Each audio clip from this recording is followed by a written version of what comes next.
Hey, this is Dr. Amanda with StraightSmile Solutions, and today we're here again with another great video. Thank you so much for theorthodonticlaboratory.com for sending us this demo model, this demo expander, this demo retainer, because we're going to be talking about retainer clasp today, and we'll be talking about adjusting retainer clasp specifically.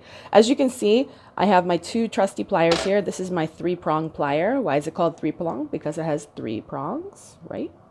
And this is what I call a bird beak plier. There's a couple other names for this. I think some people call it like a 139 plier or something like that. But basically it has a square tip and then a rounded tip. So if you do not have these two pliers, I would not attempt to start adjusting retainers yet, because you need both of those. All right, so we have three different types of clasps here. Okay, we have a C-clasp, a ball clasp, and an Adams clasp. These are your three basic types of retainer clasps. When you make retainers or any type of orthodontic appliance, you can specify which clasps you want, but my suggestion, unless you have a specific reason, is to leave it up to the lab tech to select the best clasp. And you can tell them that. And if you don't, it's pretty much understood that they're going to select the best one for that case. Personally, this is not my favorite at all. I don't like these because they bend easily and get distorted and things happen. So this is definitely my favorite for mixed dentition, the Adams clasp. Pretty indestructible, hard to mess up, and they fit pretty well. Downside is that sometimes the patients are going to bite on the clasp. There's not much you can do about that. If they do, they just need to get used to it. Ball clasps are great, but they break easily. So if you put one on, you want to have many, because if you lose one, it's always good to have another one.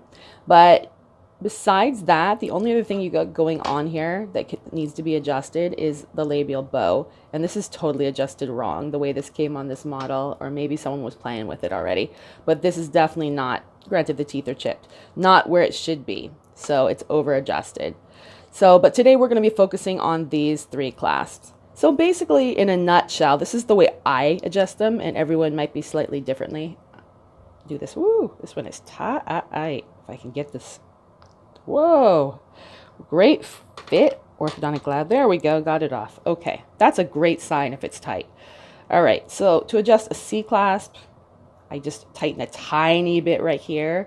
The main thing is the ball needs to be under the undercut. It cannot impinge in the gingiva.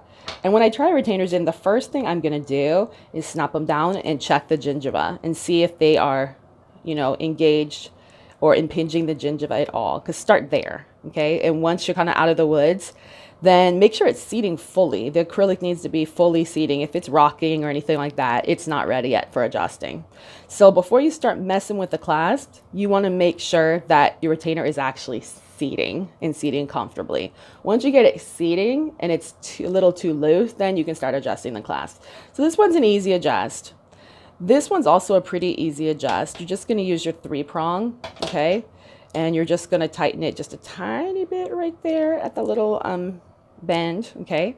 And sometimes you need to tighten it here and here. Just a tiny squeeze, a little bit goes a long way. If you overdo it, you can either flip this around and do it the other way, or you can use the square portion of this to go ahead and loosen it. And you know what? You're just going to need to play with it to try to practice it. But, in a nutshell, it's something like this, okay? To tighten, like this, okay? To loosen, you could either do like this, or you can flip it around and do like this, okay? All different ways, no wrong or right way. With the Adams clasp, I always start adjusting closest to the acrylic, okay?